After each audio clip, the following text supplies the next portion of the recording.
मीपणा दूर ठेवला आणि विश्वास आपल्या पदरी जपला तर तुला कधीच अपयश येणार नाही.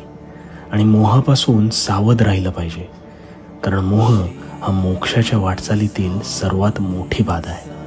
त्याच्या आहारी गेलं तर अधःपतन निश्चित आहे. आणि हो, शोधणारच असशील तर काळजी करणारा शोध, कारण तुझा वापर करणारे तुलाच शोधत तुझ्यापाशी येतील.